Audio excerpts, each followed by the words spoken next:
नमस्कार दोस्तों, कहानियों की श्रृंखला में आज सुनेंगे मैत्रेयी पुष्पा जी की कहानी सिस्टर।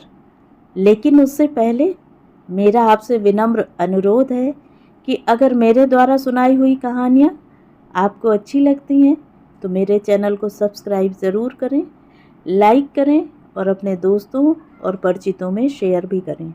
बेल आइकन दबाना बिल्कुल भी ना भूलें। आज सुनिए सिस्टर। डोरोथी डिसूजा अस्पताल में नर्स थीं। कुछ महीने पहले ही रिटायर हुई हैं।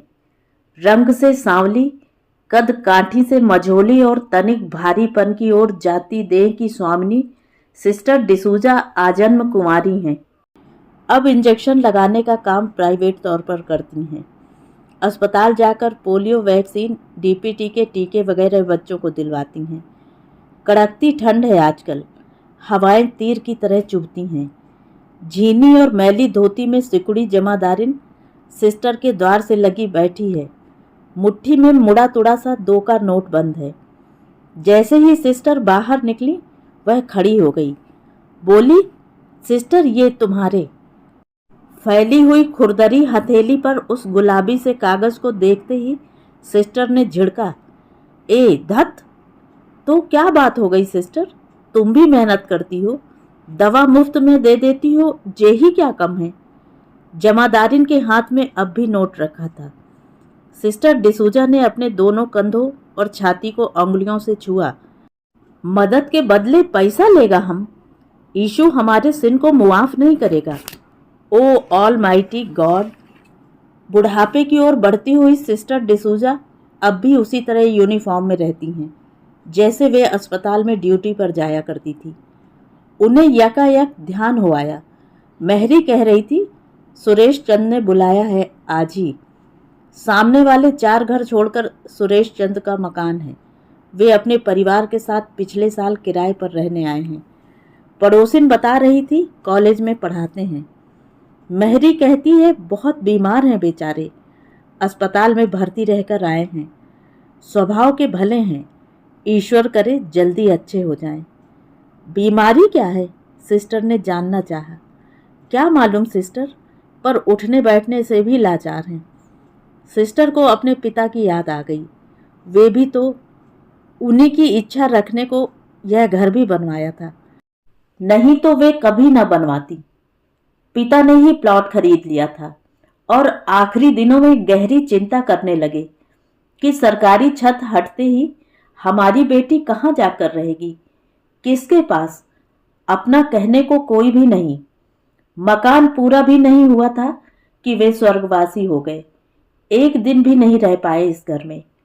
केवल वे रह गईं और सिर चढ़ा लोन। लोग अचरज करते हैं कि अकेली जान के लिए इतना बड़ा मकान। कुछ तो अक्सर बात बात में टोक देते हैं, सिस्टर 3 कमरे, बरामदा, आंगन, रसोई, क्या करती हो अकेली उसमें? क्या उत्तर दे सिस्टर डिसूजा? क्या ये सब जानते हैं कि सिस्टर की यह दुखती रग इस तरह कोचने से ज्यादा टीसेगी? अधिक खिसिया जाती हैं तो तर्क देते समय उलझ पड़ने की स्थिति बन जाती है। चेहरे पर रोष उभर आता है और न चाहते हुए भी तमतमा कर जुबान से अक्खड़ सा उत्तर फिसल जाता है। अकेले आदमी को सुविधापूर्वक घर मकान में रहने का हक नहीं है क्या? सामने वाला मखौल उड़ाते हुए कहता है, आप तो चिढ़ गए। हमारा मतलब तो यह है कि इतने तामझाम से आपको परेशानी अपने घर से किसी को परेशानी होगी। अकेला ना रहे तो क्या करें? फैमिली कहीं से किराए पर तो नहीं ला सकता। कहने वाला चला जाता है मगर हवा में सनसनाते हुए अपने कहे बोल छोड़ जाता है। मन की भड़ास निकालकर भी कानों में कोसते रहते हैं वे ही वाक्य और बार बार प्रश्न करती हैं अपने आप से, क्यों रह गई अकेली? वृद्ध अपाहिज पिता के कारण घर नहीं बसाया या नर्स के व्यस्त जीवन के कारण भूल गई गृहस्थी का ख्याल? दोनों ही बातें थी संभवतः। गठियावात रोग से पीड़ित पिता अपाहिज हो गए। उन्हें छोड़कर डोरोथी कहीं कैसे चली जाती? माँ बचपन में ही न चल बसी होती तो शायद उनके जीवन की कथा कुछ और होती। लोगों के कहने का असर क्यों लेती हैं? उम्र का इतना बड़ा हिस्सा गुजर गया। अस्पताल से घर, घर से अस्पताल, मरीज, स्टाफ, इन सब में लगे लगे ही सरक गई जिंदगी। अपने को समझाया सिस्टर ने।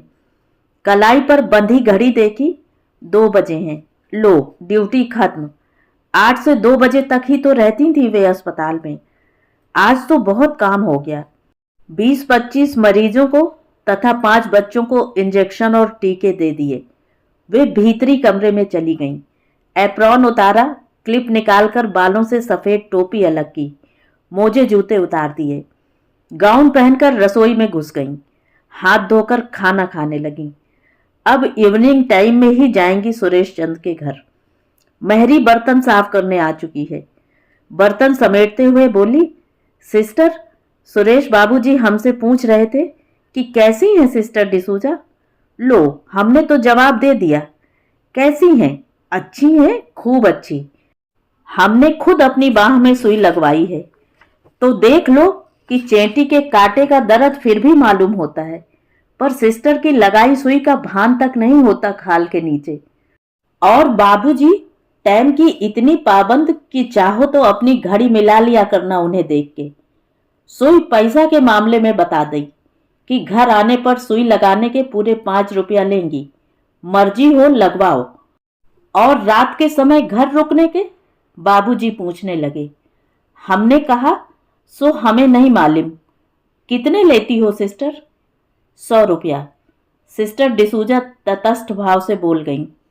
अरे सिस्टर के काम के लिए तो इतने भी कम हैं। महरी एकालाप में लगी बर्तन समेटने लगी। हंस पड़ी सिस्टर डिसूजा। तुम कैसे पता लगाया हमारे काम के बारे में? महरी ने चलता हुआ नल बंद कर दिया और क्षण भर सिस्टर की ओर देखती रही। सिस्टर, हम आपको आज से नहीं देख रहे हैं। नौकरी पर थी तो टाइम से अस्पताल जाती थी, रिटायर हो गई तो उसी टाइम से घर घर जाती हो। काम में फर्क नहीं आया रत्ती भर का भी। यह सुरेश चंद का घर है। वे बेडरूम में आ गईं। पुराने डबल बेड पर कमजोर और मलिन सा मरीज लेटा हुआ है। होंठ पपड़ाए हुए, आंखें धसी हुई हैं। सेव नहीं की कई दिनों से, शायद स्पंज भी नहीं। पुरानी गंध भरी हुई है चारों ओर। वे बोली, खिड़की खोल दो। वे वहीं पड़ी बड़ी सी कुर्सी पर बैठ गईं। गोरे रंग की भारी सी प्रौढ़ महिला ने इंजेक्शन की वाइल उनके आगे कर दी। सिस्टर बातचीत से समझ गईं, बेड पर लेटे मरीज सुरेश चंद की पत्नी है ये। सिस्टर ने अपने बैग से पॉलीथीन कवर निकाला जिसमें सिरिंज उबाल कर रखी थी।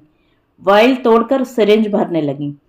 स्प्रिट वाली रुई से जांग की ऊपर वाली मसल पोंछकर इंजेक्शन लगा दिया। पूरी प्रक्रिया के बाद मरीज से बोली, सीधे होकर लेट जाइए। लग गया? वे उसी मुद्रा में बोले। सिस्टर हंसते हुए बोली, यस। कब का लग गया? वे पर्चा देखने लगीं। 90 या 100 इंजेक्शन लगेंगे, प्रतिदिन आना होगा। वे पाबंदी से आईं। 15 दिन में ही इस घर के सदस्यों ने उनका मन मोह लिया। अभी तक दीन गरीबों में ही विनम्रता देखी थी सिस्टर डिसूजा ने। जो लोग पैसे देकर परचर्या खरीदते हैं वे अक्सर रूड हो जाते हैं। सुरेश चंद, उनकी पत्नी, बच्चे विनम्र और मिलनसार, ऐसे मृदुभाषी और सत्कार करने वाले।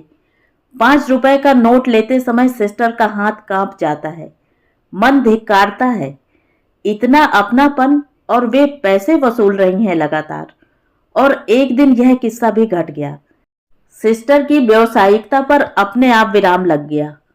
उस रोज वे इंजेक्शन देकर चाय पीने लगी थीं कि सहसा गृह स्वामिनी ने घोषणा कर दी, आप यहीं खाना खाकर जाएंगी, फिर निपटा लेना अपने बाकी इंजेक्शन शाम तक, हम अभी आते हैं। वे लौटकर आईं तो हाथ में थाली थी जो उन्होंने स्टूल पर उनके सामने धर दी। उसमें रोली, चावल, बताशे तथा मिठाई के कुछ टुकड़े रखे थे। आश्चर्य में पड़ी देखती रही सिस्टर डिसूजा। थाली में नारियल धरते हुए बोली, बहन जी, आप अपने भाई साहब को टीका कर दो। भाई दूज अभी 4 दिन पहले ही निकली है, पर क्या अंतर पड़ता है, पखवाड़ा वही चल रहा है। हमने तो तभी सोचा था, लेकिन उस समय इनकी हालत तो आप देख ही रही थी। वे बताने लगी, अंगूठे पर रोली ऐसे चिपकाओ और इनके माथे पर तिलक खींच दो। फिर चावल के 2-4 दाने चिपका दो तिलक के ऊपर। सारा विधान समझा दिया। सिस्टर थी कि उजबक सी देख रही थी। अनबूझ पहेलियां बिखर गईं उनके आगे। टीका? क्यों? वे क्यों?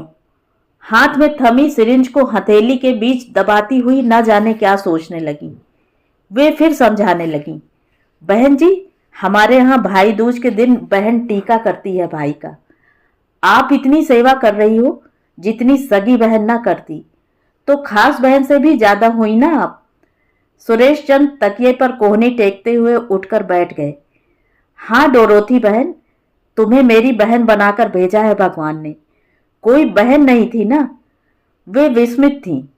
पत्नी बहन जी कह रही हैं तो पति डोरोथी बहन। वे बोले जा रहे थे, हम ना जानते थे कि मोह माया का ऐसा सागर है तुम्हारे भीतर। तुम्हारे प्रेम के कारण ही मेरे स्वास्थ्य में बदलाव आया है। जादू सा हुआ है। कहाँ उठा बैठा तक न जाता था और अब मन में बार बार कसक सी उठती है कि हम तुम्हारे लिए क्या क्या न कर दें। लेकिन बस यह हाथ है राखी बंधवाने को और माथा, कहकर उन्होंने सिर आगे कर दिया टीका लगवाने के लिए। आज से तुम इस घर की सदस्य हुई, हमारी बहन, इन बच्चों की बुआ। वे चमत्कृत हो उठी। ईशु ने किस प्रकार का बदला दिया है यह। ढलती अवस्था में कोई इस तरह सोचा नहीं था। वे तो सदा अकेली थीं। माँ देखी नहीं। पिता के बाद प्यार और अपनेपन के 2 बोल सुनने को कान तरसते ही रहे। सिस्टर डिसूजा चहकती फिरती हैं घर में। महरी देखती है कितनी बदल गई हैं वे। हंसती हैं, मजाक करती हैं, इधर उधर की बातें पूछती हैं, मोहल्ले पड़ोस की बातें बताती हैं। ऐसी पहले तो ना थी। सिस्टर के सामने ज्यादा बोलने में भी डर लगता था। इधर उधर की भलाई बुराई करने की उनके सामने हिम्मत ना होती थी। वे अक्सर सुरेश चंद के घर चली जाती हैं। इंजेक्शन ही नहीं लगाती, मरीज का सारा काम अपने हाथ में ले लिया है। उनके रहते भाभी तीमारदारी करें? नहीं, उन्होंने साफ साफ कह दिया, तुम क्या जानो पेशेंट संभालने की बात। हमारा जिंदगी निकला है यही सब काम करते करते। तुम अपना घर का काम धाम देखो। सिस्टर डिसूजा भले ही सब जगह यूनिफॉर्म में जाएं, सुरेश भैया के घर सफेद साड़ी पहनकर जाती हैं। भाभी निश्चिंत हो गईं। पति सेवा का सारा भार सिस्टर ने ले लिया है। वे कृतकृत्य हैं। दवा गोली, उठाना बिठाना, टहलाना, स्पंज से लेकर डाइट का ध्यान रखना, वे देवदूत हो गईं इस घर के लिए। भाभी पड़ोस में तारीफ करते ना आघाती। तन मन से जुटी हैं बहन जी। सरकारी अस्पताल के डॉक्टर जान पहचान के हैं। सच्ची, भगवान उनको 100 साल की उम्र दे। तबीयत ज्यादा बिगड़ने लगी। वे रात में भी रुकने लगी। भले सारा घर सो जाए, वे पलक नहीं झपकाती। कुर्सी पर अलर्ट बैठी रहती हैं। अस्पताल में ड्यूटी भी तो इसी तरह देती थीं। सिस्टर को अपना किया हल्का ही लगता। ऐसा कर ही क्या रही हैं? यह कहो कि वे उनके किए को ज्यादा मान रहे हैं। अपना भाई होता तो करती नहीं क्या? वे कह देंगी भाभी से, आप इतनी तारीफ ना किया करिए। पर भाभी का हृदय बड़ा है, निभाना जानती हैं। वरन कौन निभाता है? उनके चाचा चाची ने निभाया। पिता ने क्या नहीं किया था चाचा के लिए। पढ़ाया, शादी बनाई, नौकरी, अच्छी नौकरी। चाचा भी ऐसा ही करते तो उन्हें नर्स नहीं बनना पड़ता। डॉक्टर होने का सपना था उनका, मगर 10वीं पास करते ही नर्स की ट्रेनिंग में जाना पड़ा। पिता की लंबी बीमारी में और चारा ही क्या था। भाभी ने सख्त हिदायत कर दी, बहन जी खाना यहीं खा लिया करो। अकेली जान के लिए चूल्हा चौका। वे मना नहीं कर पाईं। रोज नहीं, परंतु अक्सर खा लेती। उसी बीच मजले भतीजे की परीक्षाएं आ गईं। सिस्टर देखती घर में केवल 2 ही कमरे हैं। पेशेंट पड़ा हो तो मिलने देखने वालों का तांता, डिस्टरबेंस का अटूट सिलसिला। उनसे न रहा गया, अपना ड्राइंग रूम खोल दिया। भाभी, वीरेश को भेज देना, पढ़ाई वहां अच्छे से होएगा। वीरेश के साथ उसकी छोटी बहन सुमना भी आने लगी। जितनी चमक सुरेश चंद्र तथा उनकी पत्नी की आंखों में थी, उससे दुगना तिगना उत्साह सिस्टर के सांवले मुख पर जगमगाने लगा। वे मेहरी से पूछा करती, अब कोई बोलता क्या कि सिस्टर डिसूजा अकेला रहता? मेहरी चाय का गरम घूंट जल्दी से निकल गई और तुरंत बोली, लो अब का मजाल है जो बोलें कुछ। देख नहीं रहे कि सिस्टर के भैया भाभी हैं, भतीजे हैं। सिस्टर डिसूजा की मेहनत रंग लाई। सुरेश चंद स्वस्थ हो गए, 4 महीने में एकदम दुरुस्त। मोहल्ले वाले कहते, लो मरते मरते बचा लिया सिस्टर ने, मौत के मुख से खींचा है। कौन जानता था कि कंकाल में प्राण पड़ जाएंगे, हड्डियों में मांस चढ़ जाएगा। नहा धोकर सिस्टर अपनी यूनिफॉर्म पहन चुकी थी, जूतों के फीते कस रही थी। मेहरी बोली, अब तो सिस्टर तुम्हें इस काम से 2-4 दिन की छुट्टी लेनी पड़ेगी। छुट्टी क्यों? उन्होंने घड़ी की चेन बंद करते हुए पूछा। लो पूछती हैं कि क्यों? सो तुम्हें नहीं मालूम? ब्याह है तुम्हारे भैया जी के यहाँ, तुम्हारे भतीजे का। शादी? वे चौंकी। सचमुच गई नहीं कई दिन से, काम ज्यादा रहा, बच्चा लोग भी नहीं आया। मेहरी ने चप्पलों की आहट पर बाहर उचक कर देखा। लो सिस्टर, तुम जाओ ना जाओ, तुम्हारी भाभी आ गईं। वे हुलस उठी। भाभी? भाभी के हाथ में प्लेट थी रुमाल से ढकी हुई। वे उपालंब देते हुए हंसने लगी।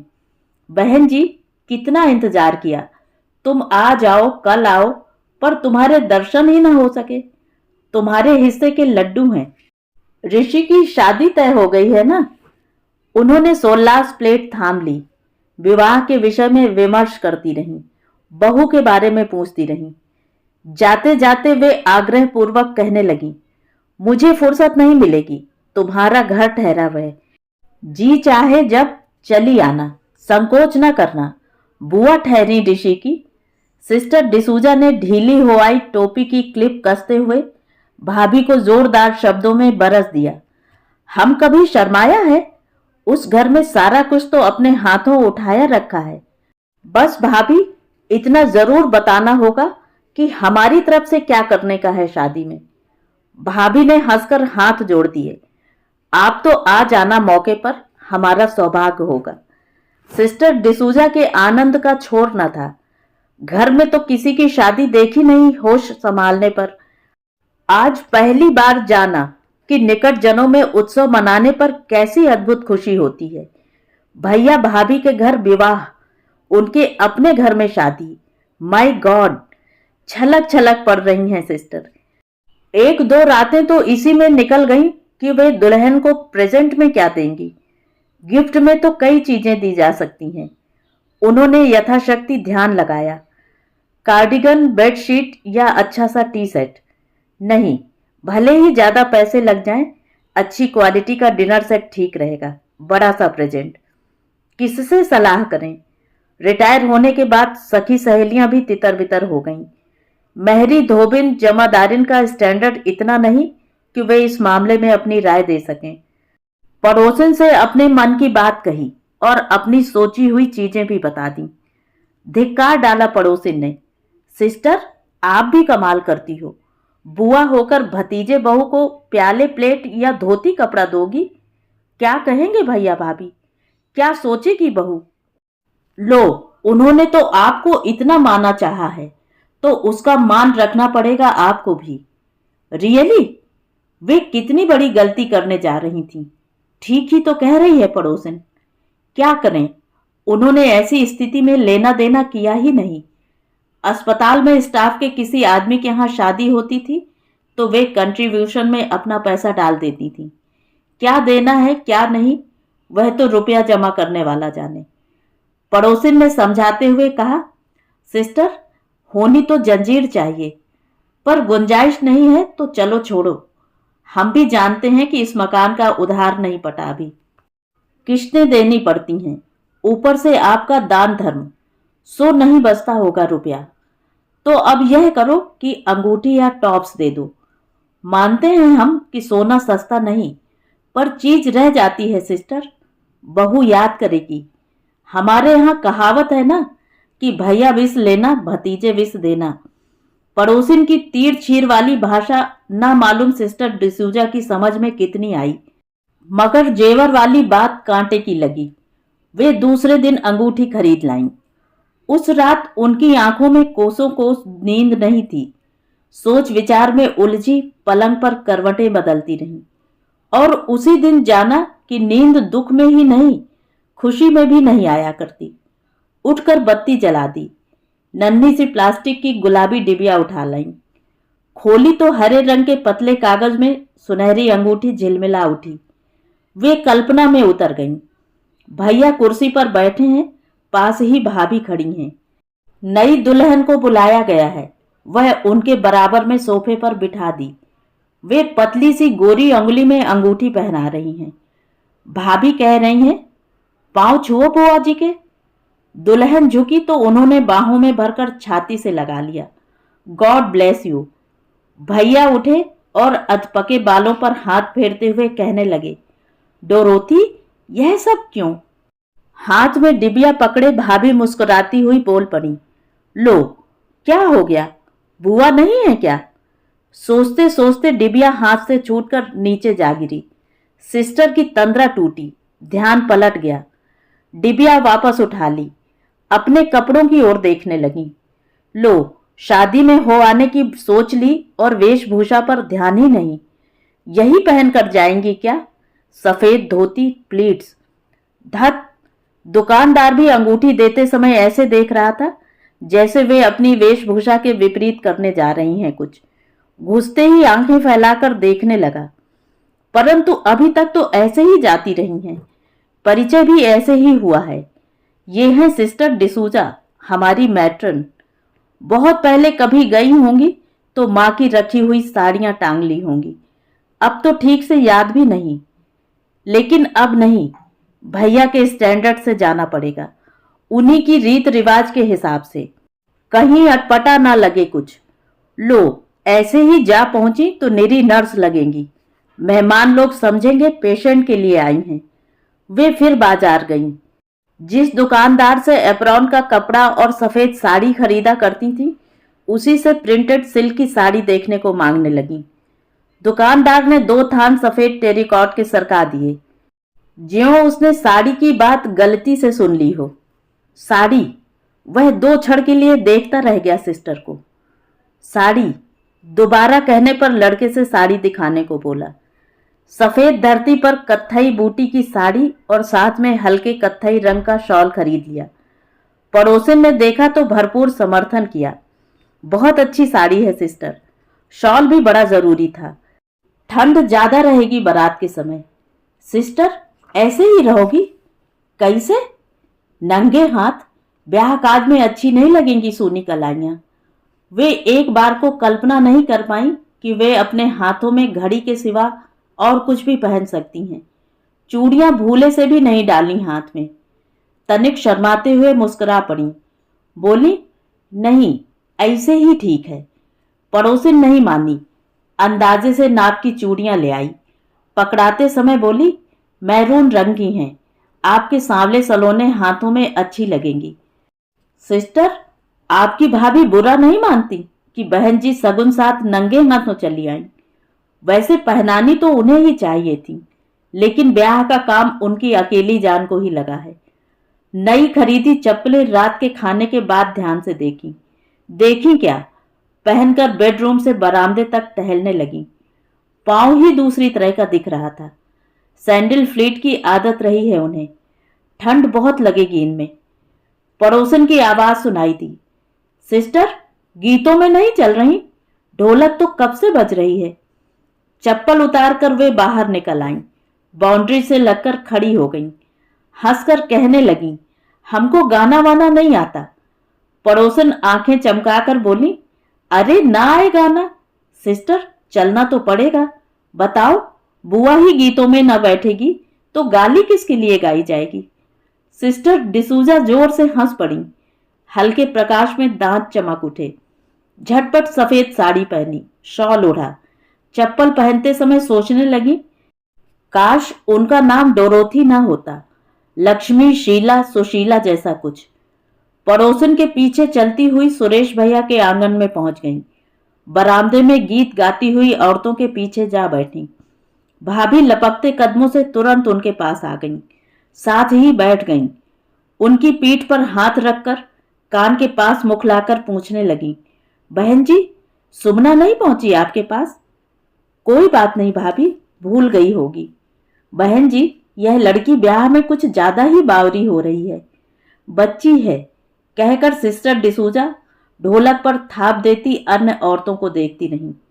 लौटकर पड़ोसिन ने देर तक समझाया, कल घुड़ चढ़ी होगी सिस्टर, कहीं इंजेक्शन लगाने ना निकल जाना। बुआ की जरूरत बात बात में पड़ती है। हर नेक हर सगुन के लिए मान को बुलाया जाता है। जल्दी तैयार हो जाना, नई साड़ी पहन लेना, शॉल ओढ़ लेना। घुड़ चढ़ी में ही देखते हैं सब, और सिर ढकना जरूरी होता है सगुन के बखत। चौक पर बैठे दूल्हे की आरती करनी होती है बुआ को। लाओ थाली, आरती करना बता दूं। ठीक से थाली साधे तब भी रहोगी। पड़ोसन ने थाली दोनों हाथों से पकड़कर घुमाकर दिखा दी, ऐसे। मैं तो इसलिए कह रही हूं सिस्टर कि सुरेश भाई साहब ने जब बहन मान ही ली हो तो आप ही पीछे क्यों हटो। रात के समय सिस्टर डिसूजा अपने बिस्तर पर लेटी तो पड़ोसिन के रेशमी वचनों पर तैरती रहीं। उनकी खुली आंखों में सुहावना सपना आ बसा। उन्होंने साड़ी पहनी है, शॉल ओढ़ा है, सिर ढककर औरतों के बीच खड़ी ऋषि की आरती उतार रही हैं। सबकी निगाह उन पर है। भाभी पास खड़ी हैं, भैया भी। मन हिलोरे ले ही रहा था कि सहसा दृष्टि घड़ी पर गई। अरे, रात के 2 बज गए, अब सो जाना चाहिए, सवेरे जल्दी उठना होगा। भाभी से पूछने का मौका ही नहीं मिला। पड़ोसिन ने ही बताया कि घुड़ चढ़ी 8 बजे होगी। कार्ड देख लेती तो अच्छा रहता, सारा प्रोग्राम पता चल जाता, परंतु सुरेश भैया ने कार्ड दिया ही नहीं। वीरेश एक कार्ड पर उनका नाम लिख गया तो भैया भाभी हंसते हुए झिड़कने लगे, पागल, बुआ को कार्ड देते हैं कहीं। बाजे बजने लगे। सुबह सवेरे सिस्टर डिसूजा ब्याह वाले घर में पहन ओढ़कर जाने लगी तो रास्ते चलते लोगों ने उन्हें एकदम नहीं पहचाना। द्वार पर जुड़ी भीड़ में से कोई भी परिचित तक न बोला कि सिस्टर गुड मॉर्निंग। उन्हें इस समय यह बात अच्छी लगी, रूटीन विष से निजात मिली। घर में दाखिल तो हो गईं, लेकिन वे पड़ोसिन की पीठ से चिपकी खड़ी रहीं। लोग आ जा रहे थे, औरतें उन्हें अनदेखा करके खड़ी थीं। पास खड़ी औरतों ने जैसे ही गौर किया तो मुख खोले चकित सी रह गईं। आंखें फैलाकर बोली, सिस्टर सिस्टर डिसूजा। वे भीतर तक सिकुड़ गईं, सकुचाई सी खड़ी नहीं उस कोने में। पड़ोसिन ने पीछे मुड़कर देखा, सिस्टर आप यहां क्यों खड़ी हो? आप तो भीतर जाओ, जहां दूल्हा बैठा है, जहां घर की औरतें जुड़ी हैं वहां। वे हड़बड़ाती हुई भीतर पहुंच गईं। उस भीड़ भरे घर में वे भाभी को खोजने लगीं। सुमना और वीरेश भी कहीं दिखाई नहीं दे रहे थे। जैसे ही भाभी दिखाई दी, सिस्टर डिसूजा चटपट उनके पास पहुंच गईं। वहीं खड़ी देखने लगीं। दूल्हा आंगन में आ चुका है, औरतों का समूह उसे घेरे हुए है। वे कुछ औरतों के बीच नीचे फर्श पर बिछी जाजिम पर बैठ गईं। भाभी भी वहीं बैठी थी। उन्होंने पुकारा, भाभी। भाभी ने जैसे ही गर्दन मोड़कर देखा, चहक सी पड़ी। अरे बहन जी, आ गईं। भाभी तुरंत उठी, भीतर से एक कुर्सी खींच लाईं। कहने लगी, नीचे नहीं, इस पर बैठो बहन जी। उनके नहीं नहीं करते हुए भी वे आदर और आग्रह पूर्वक बिठा दी गईं। जल्दी से चाय मंगवाई, नाश्ता रखा गया। एक स्टूल भी उठवाकर ठीक उनके सामने रख दिया, जिस पर चाय नाश्ता सजा दिया। ग्रहण करने का आग्रह करने लगी भाभी। अत्यंत विसंगत सी स्थिति में घिर गईं वे। कैसे खाएं पिएं? यह समय चाय नाश्ते का है और वे अकेली। सारी औरतें तो रस्मों को करने देखने में लगी हैं। असमंजस में पड़ी अन्य मनस्क सी चाय का प्याला थामकर बैठ गईं। नाश्ते की ओर देखा तक नहीं। भाभी ने कुछ देर बाद गौर किया, अरे बहन जी कुछ खा नहीं रही? सिस्टर डिसूजा अनचाहे ही हंस दी। प्रयत्न करने पर भी हल्की सी हंसी निकली। भाभी दूल्हे के पास जुड़े झुंड में शामिल हो गईं। वे देखती रहीं। औरतें हल्दी के छींटे डाल रही हैं दूल्हे के पैरों पर। घूंघट धारणी एक युवती ने दूल्हे को काजल लगाया। सिस्टर ने उस भीड़ में पड़ोसन को खोजना चाहा। वही बता सकती है कि उन्हें दूल्हे की आरती कब करनी है। उसी समय भाभी का स्वर गूंजा, सावित्री बीबी, ओ सावित्री, कहाँ हो? जल्दी आओ, आरती कर दो ऋषि की। औरतों के बीच सावित्री प्रकट हुई, हाथ में आरती की थाल लेकर खड़ी हो गई। कोई हंसते हुए बोली, सावित्री 1001 मांगना, बेटा ब्याहने जा रहे हैं तुम्हारे भैया, कोई हंसी ठट्ठा नहीं है। नेक के लिए अब ना झगड़ोगी तो फिर कब मांगोगी? आज का दिन तो होता ही बुआ बहनों का है। सिस्टर डिसूजा कुर्सी से उठ पड़ी, खड़ी होकर देखने लगी। सावित्री आरती कर रही है, उसकी चूड़ियां झमर झमर बज रही हैं। उनकी निगाह अपने हाथ में पहनी मैरून चूड़ियों पर अटक गई। बातचीत से ऐसा लगा जैसे सुरेश भैया भी आ गए हैं वहां। सावित्री जिद पर अड़ी है, 1001। उन्होंने कनखियों से देखा। सुरेश भैया ने सावित्री के सिर पर प्यार भरी चपत लगाई। पगली, ले ये 100 रुपए रख, इतने ही हैं हमारे पास। शैतान, बड़ी ठगनी बहन है तू, कहकर सावित्री का सिर उन्होंने सीने से लगा लिया। चारों ओर हंसी फूट पड़ी। उन्हें लगा उनके होंठ भी हंसी में फैल गए हैं शायद, लेकिन हाथ में थमा प्याला कांपने लगा है। प्याला नीचे रखने लगी तो हाथ में पहनी चूड़ियों में अजनबी सी खनक उठी। वे जड़ हुई कुर्सी पर बैठी रहीं। रह रहकर मन में एक ही विचार उठ रहा है कि वे इस समारोह से जल्दी ओझल हो जाएं। अवसर देखकर वहां से उठ ली। सबकी आंख बचाकर दरवाजे तक पहुंच पाई थी कि पड़ोसिन सामने पड़ गई। सिस्टर, अभी तो घुड़ चढ़ी। पड़ोसिन की आवाज में उन्हें लड़खड़ाहट सी महसूस हुई। मैं बस अभी, कहती हुई वे दरवाजे को लांघ आईं। जल्दी जल्दी अपने द्वार का ताला खोला। भीतर आकर गहरी सांसें लेती हुई पलंग पर बैठ गईं। देर तक बैठी रहीं। गला सूखने लगा तो उठी और रसोई में जाकर पानी पी आईं। चुपचाप साड़ी और शॉल उतारे और तह बनाकर रख दिए। कलाइयों से चूड़ियां धीरे से सरका दी। चप्पल उतारकर करीने से एक कोने में रख दी। गाउन पहनने जा रही थी कि नजर दीवार घड़ी पर पड़ी। अरे, अभी तो 10 ही बजे हैं। वे यकाएक फुर्ती से उठी, सफेद एप्रन पहना, क्लिप से बालों में टोपी लगाई, पलंग पर बैठकर पांवों में मोजे पहनने लगी। फ्लीट्स पहनकर तिपाई से अपनी स्टील की चेन वाली मर्दानी घड़ी उठाकर हाथ में बांध ली। सिस्टर डिसूजा अपना बैग संभालती हुई सड़क पर खड़े रिक्शे में आ बैठी। बैग को एक बार सावधानी पूर्वक फिर से देखा। कहीं इंजेक्शन की सिरिंज, स्प्रिट वगैरह में से कुछ भूल तो नहीं आई। आश्वस्त हुई तो रिक्शे वाले से तेजी से चलने को कहा। सुरेश भैया के घर के आगे से तेज रफ्तार से गुजरता हुआ उनका रिक्शा दूर निकल आया। बजते हुए बैंड की ध्वनि पीछे छूटती हुई धीमे होने लगी, अंत में विलुप्त हो गई। तो ये थी कहानी। कहानी आपको कैसी लगी? कमेंट करके ज़रूर बताएं।